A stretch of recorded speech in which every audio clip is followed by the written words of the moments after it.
Welcome, ladies and gentlemen, to the first annual Primetime Horror Awards for 2023. I'm your host, Hunter Chambless. I'm joined by my co-host, Chad and Kerri. How's it going, guys?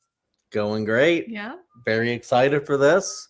This is something that we haven't done yet, and we've been planning to do something like this. Like, we've reacted to other award shows and talked about films, but we've never actually done something like this. I think it's really cool. It was a great idea, Hunter. Yeah, and a great idea and great execution, Hunter. Yeah, because we contributed almost a nothing. little bit. We contributed. You guys helped a lot. But Hunter this was wrote stuff for this, so yeah. This is kind of like our award show, which is kind of like the Dead Meat Horror Awards or the Chainsaw Fangoria Awards, where we look at the best in horror from TV shows, movies, actors and performances, directors, and we have 8 categories, which are horror TV, best horror YouTube channel, supporting actor, villain, directors, actor, best horror movie kill, and best horror movie of 2023. I am super excited to start. Let's kick off with our first category, which is horror TV, and we start with Kerri. Kick us off, Kerri. So tonight we celebrate the spine-chilling and heart-pounding achievements in the realm of horror television in the year 2023. The past year has been a testament to the incredible creativity and innovation within this genre, and tonight we acknowledge and applaud those who have fearlessly pushed the boundaries of the macabre. These are the nominees for Best Horror TV Show. Chucky, The Last of Us, Fall of the House of Usher, Goosebumps, Yellow Jackets, Shining Vale, From, Servant, American Horror Story, and The Walking Dead, Daryl Dixon. And the winner is The Last of Us. Great show. Yeah. Congratulations to The Last of Us, a very fantastic horror and video game adaptation. We don't see a lot of those. So the performances by Pedro Pascal and Bella Ramsey are incredible. Guys, thoughts on The Last of Us winning Best Horror TV Show? I agree with this. For me, it would have been between The Last of Us and Fall of the House of Usher. I think they were both equally phenomenal. I kind of agree with that. The Last of Us just was so innovative, and it was such a moment, I think, for everyone, like kind of in pop culture, like horror fans and non-horror fans alike. I think everyone was tuning into the show. And it is real, like you said, Hunter, it is a great example of, I think, a video game adaptation done really well. Chad? Yeah, it's interesting. I would also probably go with Flanagan's Fall of the House of Usher personally. I mean, I guess, it's a TV show. It's more of a mini series, kind of a deal. But The Last of Us, I think, has it on popularity for sure. And while there were some times where I was just like, I feel like I'm just watching the game, like a repeat of the game. There were long stretches of those times, but then sometimes some of the episodes, I felt like it struck brilliance, like the Nick Offerman episode. That episode was fantastic. This is one of the greatest episodes of TV right here. So you have little moments in there that even got me on board.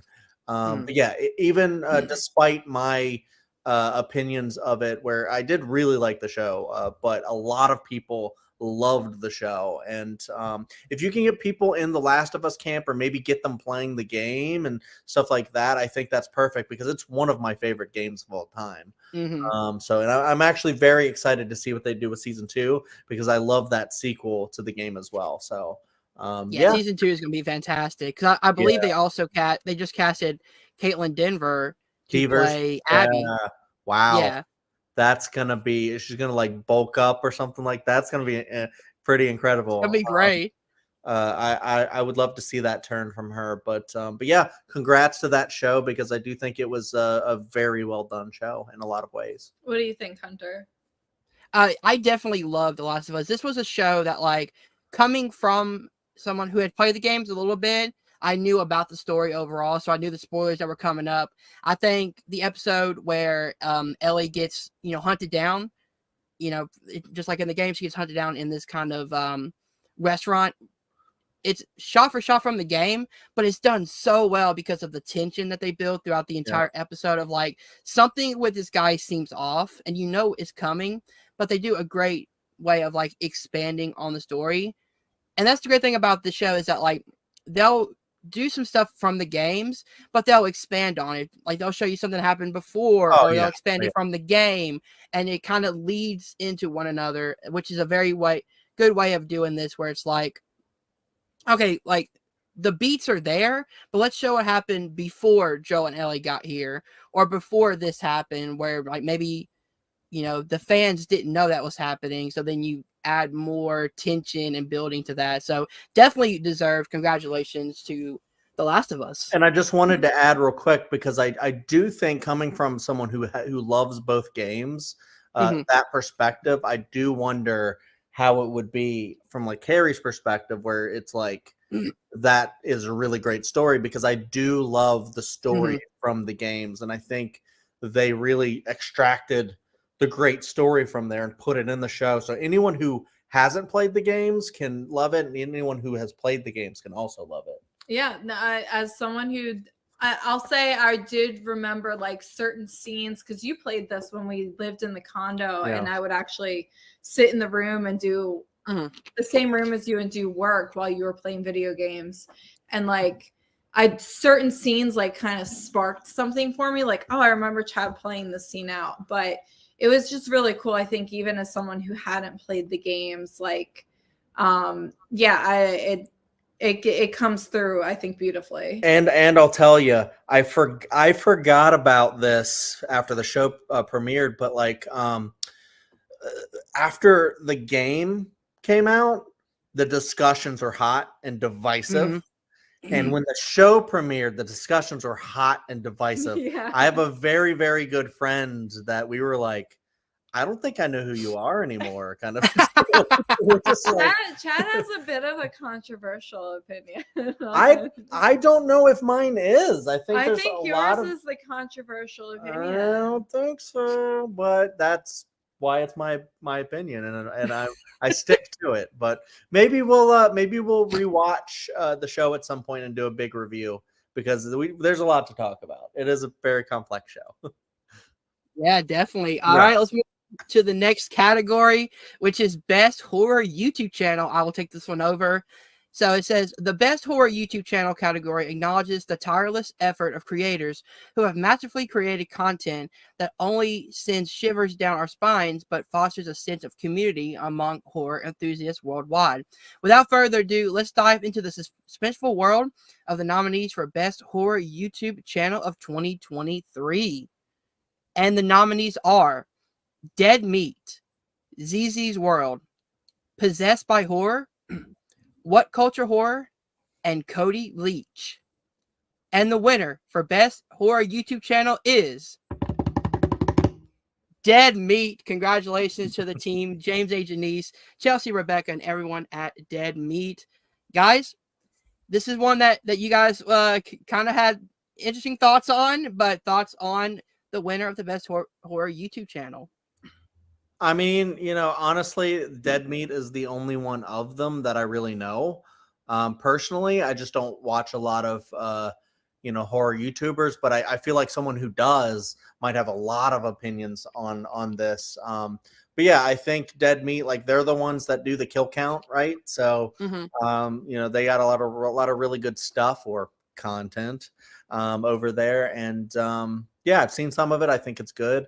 I hope to watch more. Maybe not just them, but the other runner-ups as well. But yeah, congrats. I think they put out a lot of really great stuff.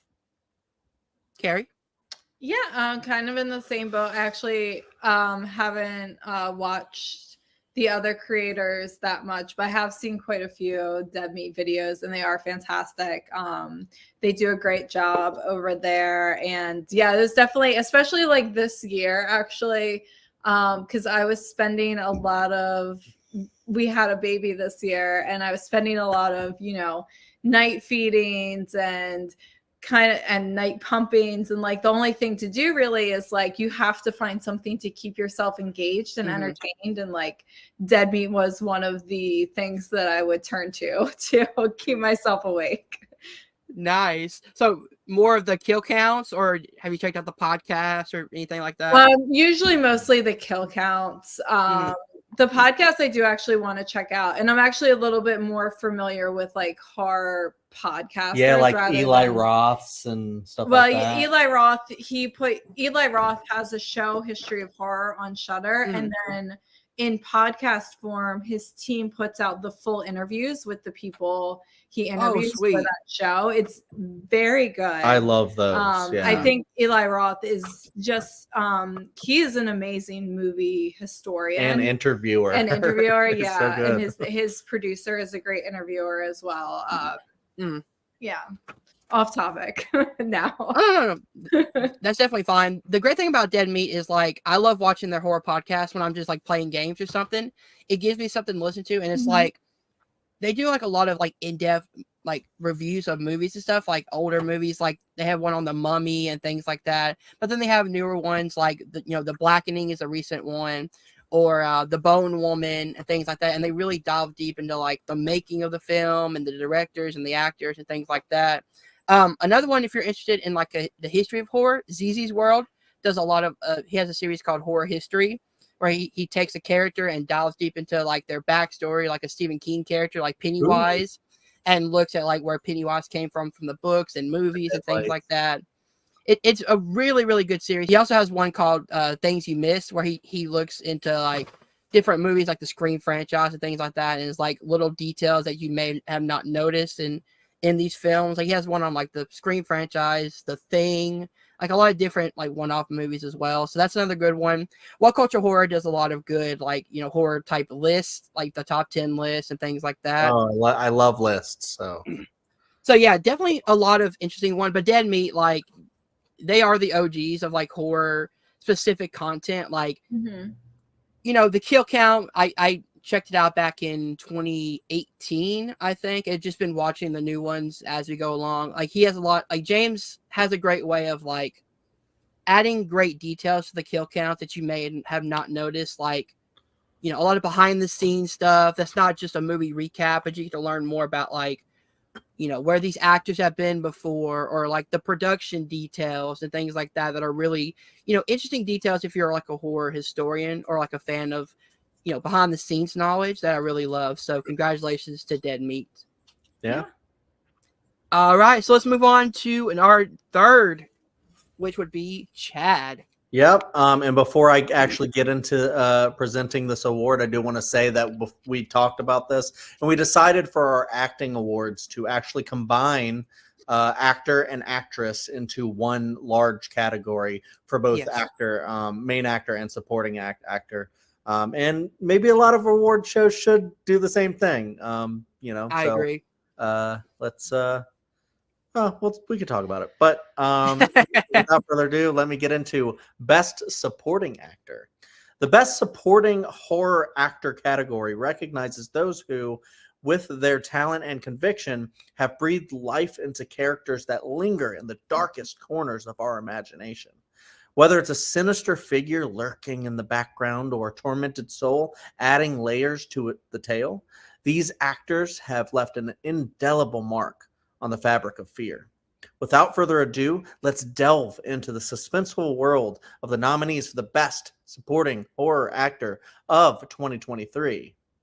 The nominees for this are Joe Bird from Talk to Me, Sinove Makodi Lund from Saw X, Hayden Panettiere from Scream 6, Henry Thomas from The Fall of the House of Usher, and Jennifer Tilly from Chucky.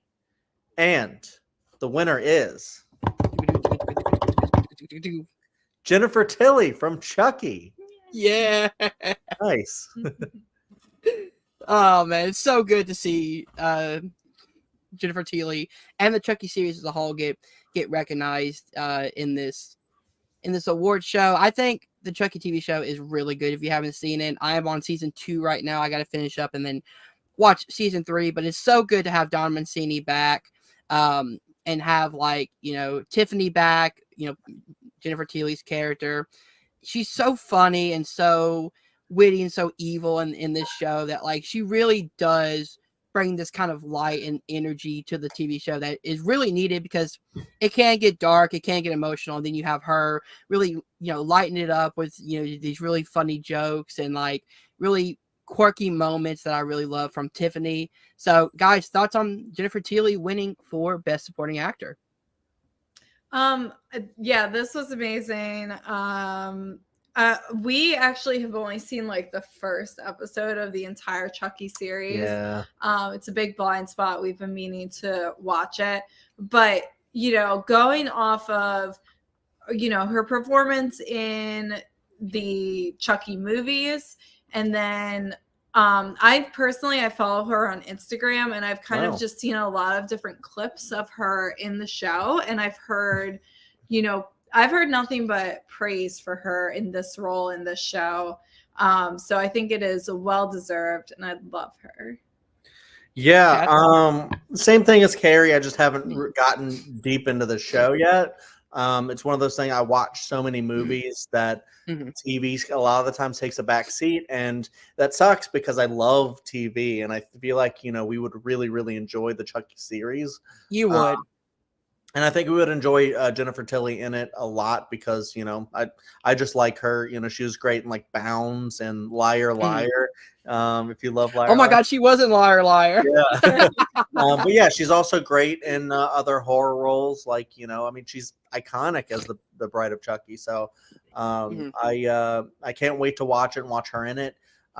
Personally, I probably would have went something, you know, that I've seen like Joe Bird from Talk to Me. I loved him.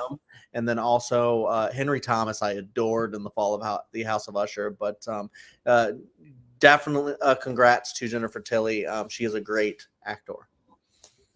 Yeah, I definitely agree. And we didn't get to mention this beforehand, but all of these were voted on by the fans. So these were fan created votes. So we didn't have a lot of input when it comes to who to vote for, but you guys voted, and Jennifer Tilly took home the prize. So congratulations. And we only voted when there was a tie.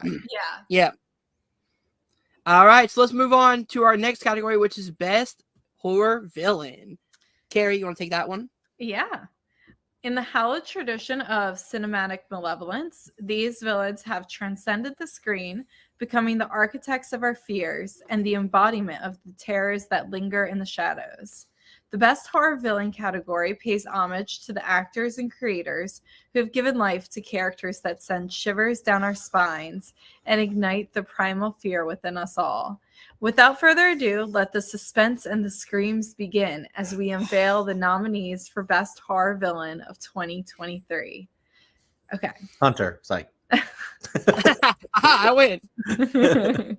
Best Horror Villains of 2023. Chucky from the Chucky TV show, Ghostface from Scream 6, Megan from Megan, Cecilia Peterson from Saw X, and Ellie from Evil Dead Rise.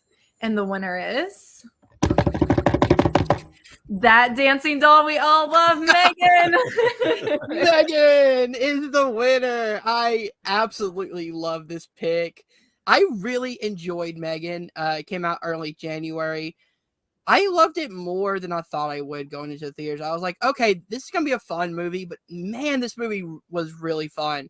The only thing I wish was that they released the rated R version in theaters. But if you guys haven't watched the unrated version on Peacock, it is 10 times better.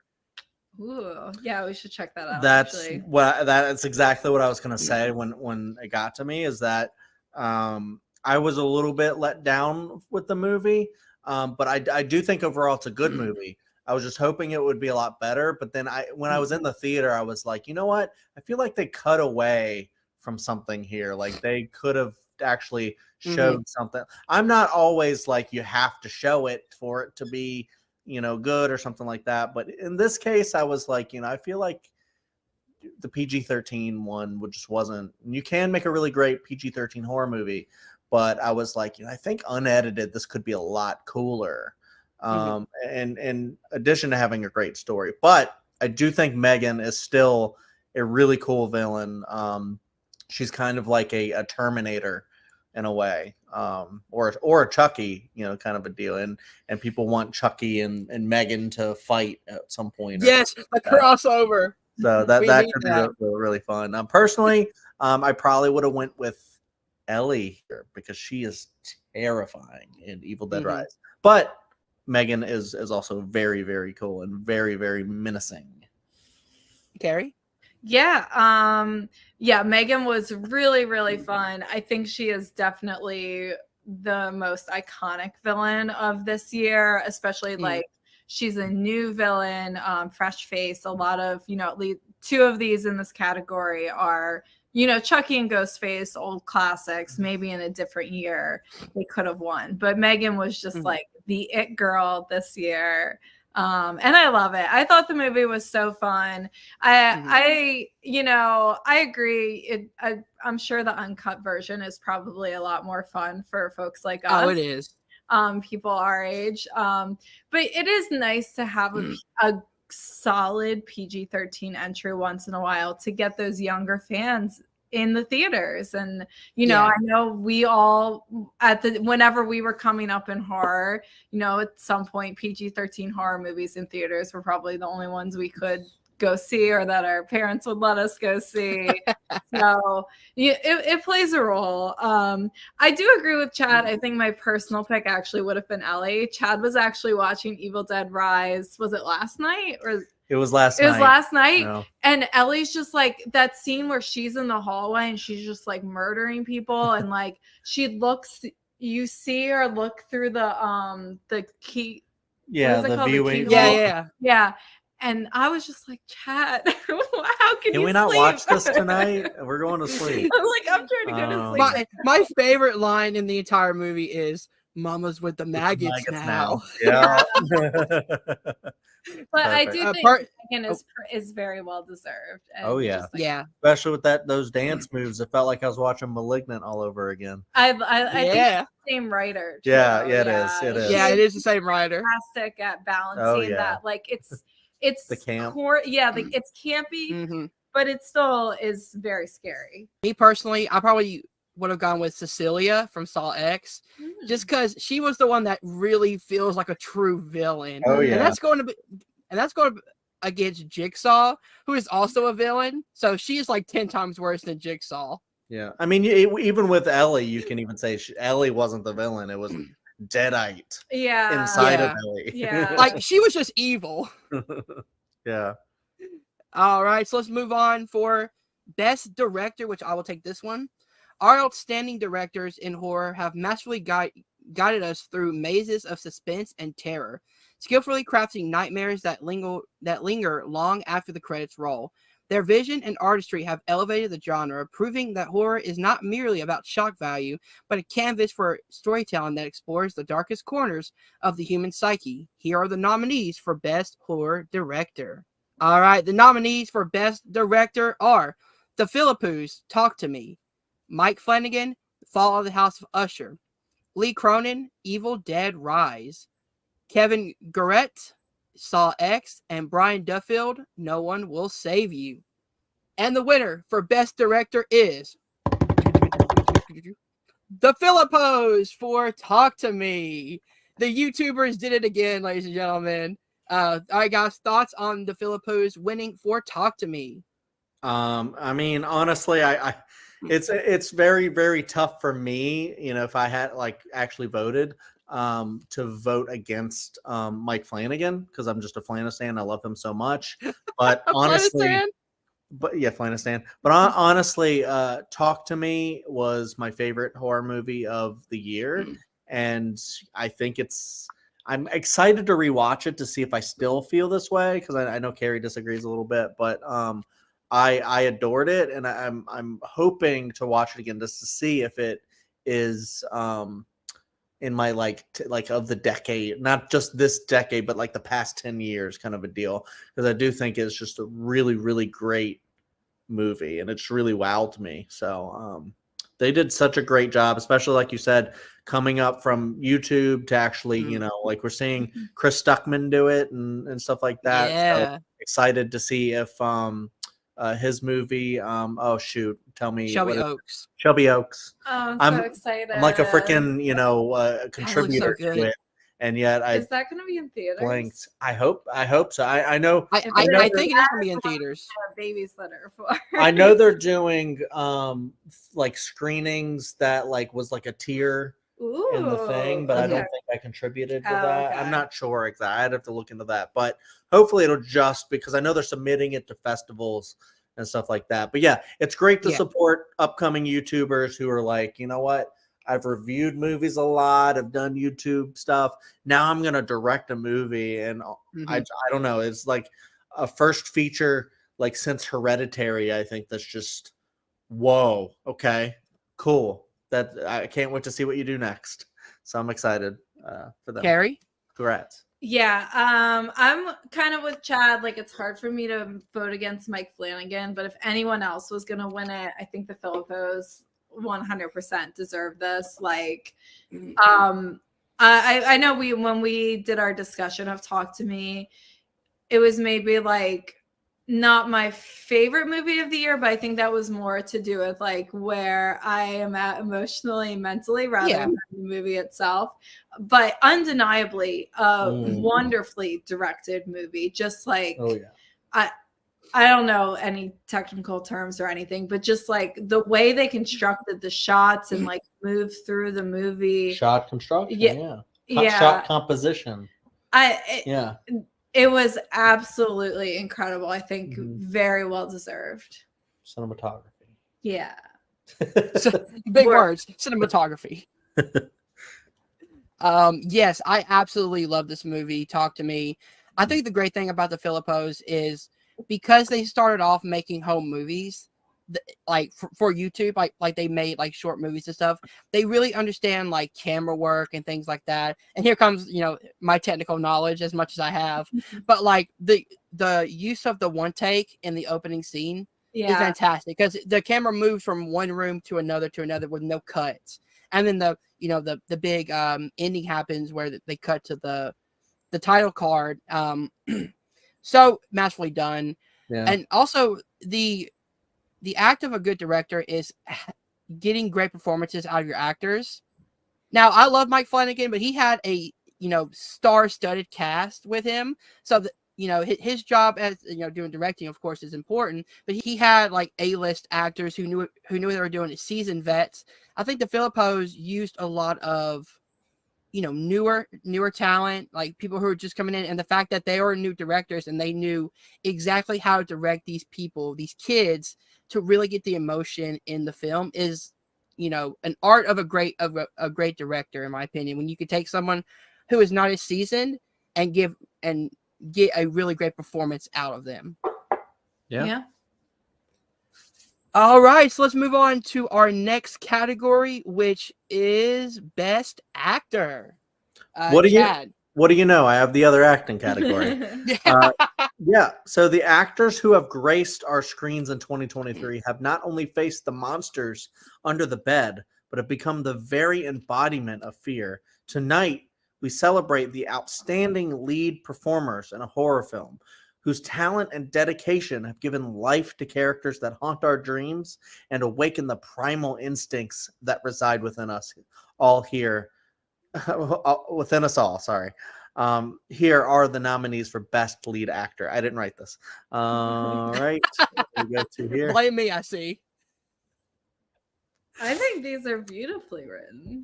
They're no. They're great. I'm saying I didn't write it, so I didn't know how it flowed. Yeah. God, guys, cut me some slack. Here are the nominees for Best Actor: Melissa Barrera, Scream 6; Bruce Greenwood, The Fall of the House of Usher; Tobin Bell, Saw X; Sophie Wilde, Talk to Me; Lily Sullivan, Evil Dead Rise; Bella Ramsey, The Last of Us; Dave Bautista, Knock at the Cabin; Caitlin Dever, No One Will Save You; Allison Williams, Megan; and Alyssa Sutherland, Evil Dead Rise. And the winner is Dave Bautista for Knock at the Cabin. Cabin. Yeah. Yes. All right, guys. Give your thoughts on Dave Bautista winning in what I appear would be an upset. Yeah, I mean, it's one of those where I don't think many people might think that Knock at the Cabin would win. You know, it's M. Night Shyamalan's just a very divisive director. There's some movies that like these people over here will love, and then these people over here will hate those same movies. Like Old is one of those movies that Carrie and I did not like, and then I have friends who go, I really liked Old, and I go, what? So I feel like Knock at the Cabin is very similar, where it's like I feel like it is a movie you can like, but then maybe other people might think that it's, I don't know, a little bit on the nose, or a little bit like feels amateurish a little bit in a way, and I'm kind of in the middle. I liked it, but I didn't love it. I thought it was kind of okay, and I don't know if I really want to rewatch it anytime soon. It's one of those movies for me. But Dave Bautista is an actor that I always love seeing. I mean, I love seeing him as Drax. Obviously, he's like the funniest character in the MCU. But then, to see him go and be like a big, like Denis Villeneuve actor, and just being in these huge, big sci-fi movies and stuff, and just be so great. I knew going into Knock in the Cabin that he was going to give us something really, really good. And I do think he excelled and even exceeded my expectations in that role. I do think he's the best part of the movie. If I were to rewatch it, it would probably just be for like his performance. So what? Or trivia. But looking at it's interesting because he did beat a lot of titans. There's a lot of really great actors in this category, but only one can win. And I do think Dave Bautista's deserving. I probably would have given it to someone else like Lily Sullivan or Bruce Greenwood or something like that. But it is what it is. And I do think it might be an upset, but I do think it's deserving. So yeah, congrats, Carrie. Yeah, for me, this was like, of all the nominees, the competition between Bella Ramsey and Dave Bautista. I think they just gave the standout performances this year. So Dave Bautista winning it, I think, is really awesome. Like Hunter said, I think this was a little bit unexpected, but very well deserved. I think one of the things is like we've seen that Dave Bautista can do action and that he can do comedy. And we've seen a little bit of him on the serious side. But I think the snippets, he's in these like big ensemble casts when he has done more of his serious acting. And this, I think this movie gave him an opportunity to just showcase, that side of his acting and like take, he really shown, and like Chad said, he was definitely the best part of this movie in my opinion.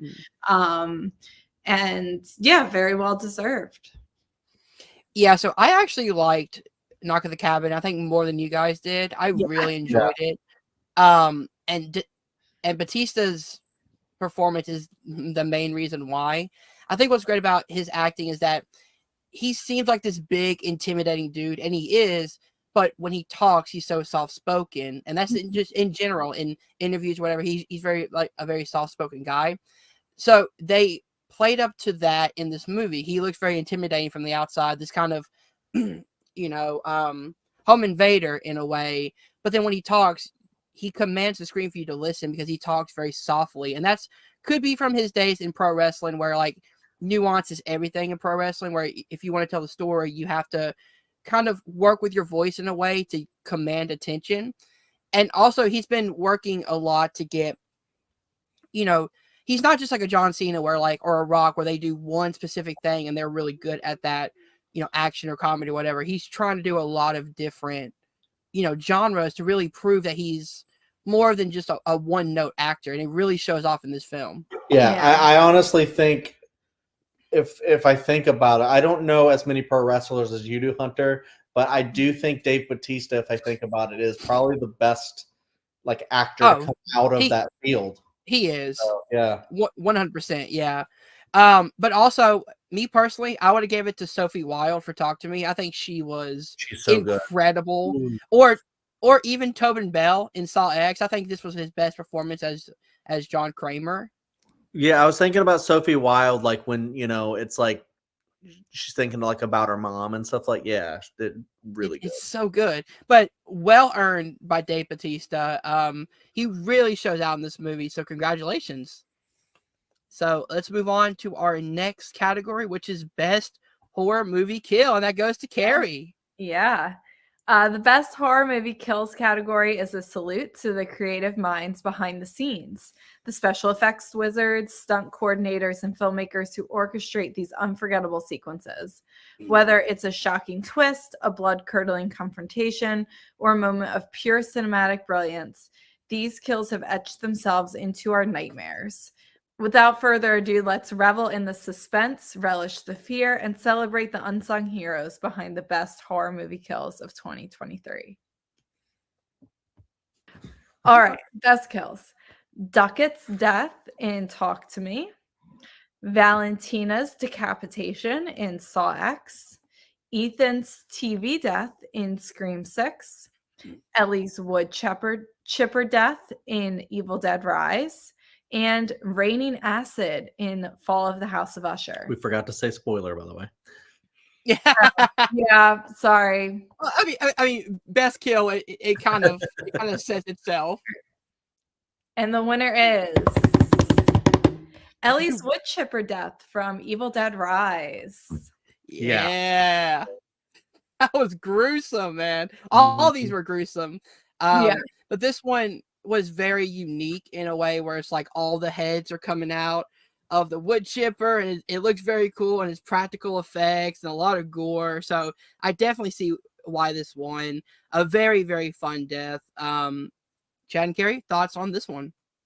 We said, I was just watching Evil Dead Rise, and when I got to this part, just like this whole sequence, like the body horror sequence of it like molding together, forming like a monster, and then like that whole thing at the end, it looks so good.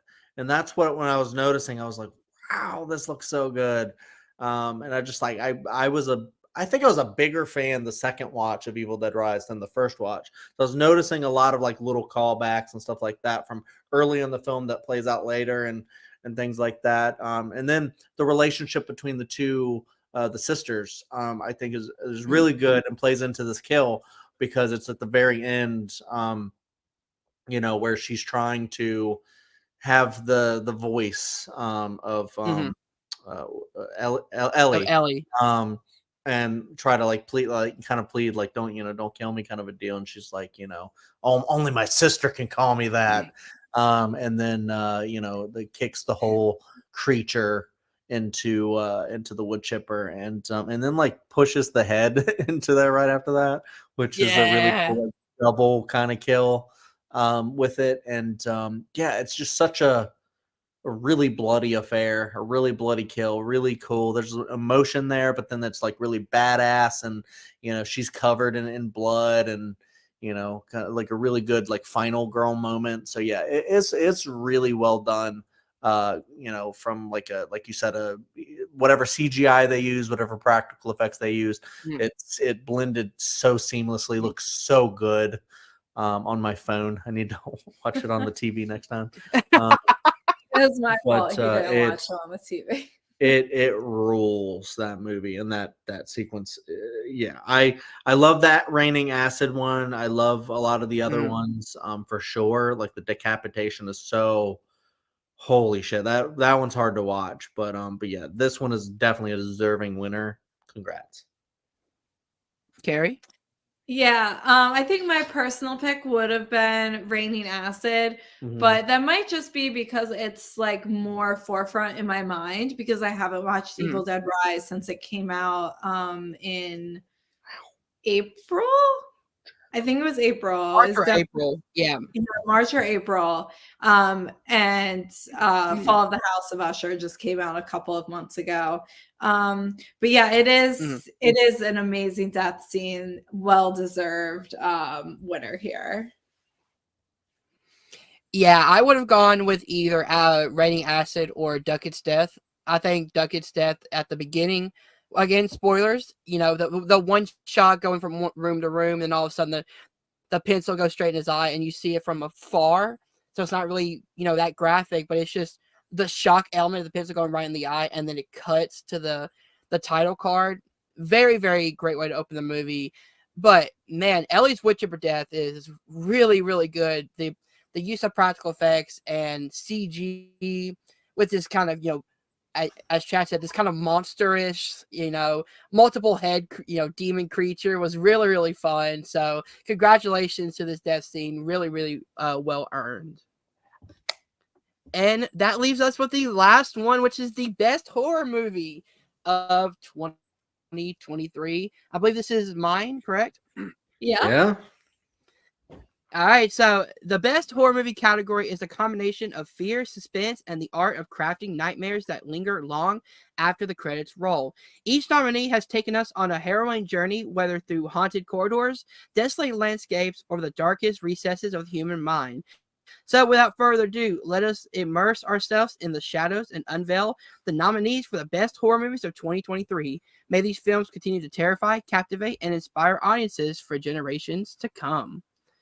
And our nominees for best horror film are Talk to Me, Evil Dead Rise, When Evil Lurks, Scream 6, The Boogeyman, No One Will Save You, They Cloned Tyrone, Infinity Pool, Onyx the Fortorious and the Talisman of Souls, and Saw X.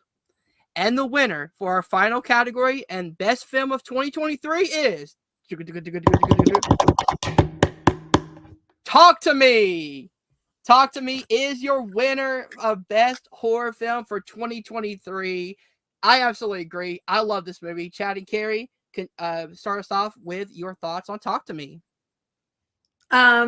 So like I said earlier, not my favorite movie of 2023. I think my personal pick would have actually been Scream 6, but a fantastic movie. I think this is definitely still very well deserved. This was like a sleeper hit. Like it was just kind of, I don't know. I remember just people talking about this so much. And as it started to reach more and more theaters, it definitely seemed like such a popular favorite, and it was so well done, very well done. The metaphors in the movie are fantastic. So I think this is really well deserved. Yeah, it's one of those where like I haven't had a horror movie this year hit me the way that Talk to Me did. I think it was just like, yeah, the craft of it. We gave them the director's award.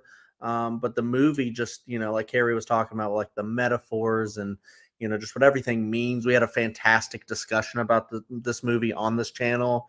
And we were like having like a great, like, you know, back and forth discussion about what certain things could mean and things like that. And I think the great movies inspire discussion like that. You know, A24 is kind of like really big in the forefront of like today's film discussion, and Talk to Me is, I think, one of the great horror, because A24 is known for their great horror, and I think, you know, Talk to Me definitely you know, carries that tradition of bringing us something really cool, interesting, something like really new.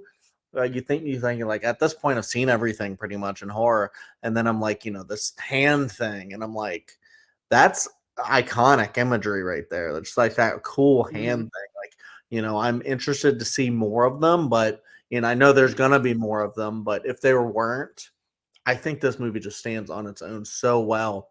It's something that like Scream 6 doesn't do. Evil Dead Rise kind of does, but not really, because it's harkening back to other things. But Talk to Me is just so original and stuff. So, you know, not to knock the other ones. There's a lot of great movies on this list. You know, the Onyx the Fortuitous movie was one that Kerri and I saw in Sundance, and we really liked and thought it was a horror comedy. So we really, really thought that was really funny, and highly recommend people check that one out, because I imagine there's a lot of people probably haven't even heard of that one. You know, so, and then they cloned Tyrone. Now you have. They cloned Tyrone is one that came out on Netflix that I didn't even think of as a horror movie until Kerri announced it. It And then I was probably like, actually isn't really. I was a like, horror you know what? movie, I can see it. I can see it actually. And then No One Will Save You. I Mhm. didn't love, but a lot of people did. So yeah, it was another great year for horror, and I'm excited Mhm. to see all the ones that I still haven't seen. Like When Evil Lurks, I still haven't even seen. But I know a lot of people love that That was movie. really good. Yeah. I'm excited to finally watch it. Evil Dead Rise surprised me, but like Talk to Me, I just think is like probably gonna be like one of my favorite horror films. Like if I put a list out of like top 50, it probably will rank pretty highly. How about you, Hunter? Yeah, I absolutely love this movie. I've only watched it one time, but I want to go back and rewatch it. The metaphors, as you guys said, are really good. If you guys, again, spoilers, I guess, the movie is literally about drug use and teenage drug use and the addictive personality of that through the, creative use of this hand that gives you this rush. And it's so freaking good to use as a, this kind of a metaphor of like, drug use and the addiction behind that. The acting is fantastic. The cinematography is incredible. That one shot is amazing in the opening, but then the ending of the movie with the the kind of closed doors aspect of it, where everything's starts closing in on you, feels really claustrophobic. This was a really good original horror film, and it came out at a time where we really needed something very original because we had Evil Dead Rise and Scream 6, which are great movies, but they were in a franchise that we loved. But to get a really good original horror movie is something that like is very different in horror, and when it's done well and can talk about different messages, it really hits different. I also really love The Boogeyman. I saw that like 2 times in theaters. The use of this Stephen King short story adaptation of it, and kind of the use of like, again, the use of grief and having to like channel that through The Boogeyman was a really good adaptation of that. I personally loved Infinity Pool. I love the kind of Brandon Cronenberg, the kind of weird body horror. Saw X was really good. So this was a very great year for horror.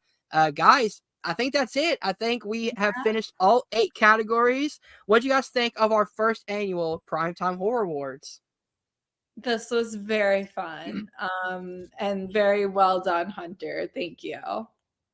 I didn't know how it would go when you were first like pitching it, and there was a slow going, like ramping it up and trying to figure out exactly what we were going to do. And I didn't even know if it was really actually gonna pull through, but I think Hunter got like all of his ducks in a row and just like said, let's do this. Let's get the poll out. Let's get some votes. Let's stop it at a certain point and let's actually get a final list. And he did a lot of write-ups, and Hunter was really the mastermind behind this. Yeah, I think he did a great job. I had a lot of fun coming up with ideas of what we could nominate to be on the poll. So yeah, I look forward to doing this again in 2024 because this was such a fun idea and executed very well. But I want to be able to watch more of the horror movies and stuff so that maybe we can get an even better slate next year. And maybe have more to say about more of the stuff. But yeah, this went very well. Thank you for all you did, Hunter and Kerri. And this was fun.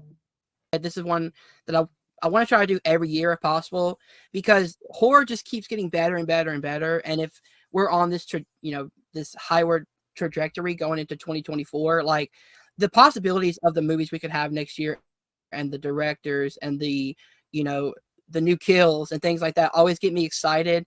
I want to add new categories if possible next year, just change it up some.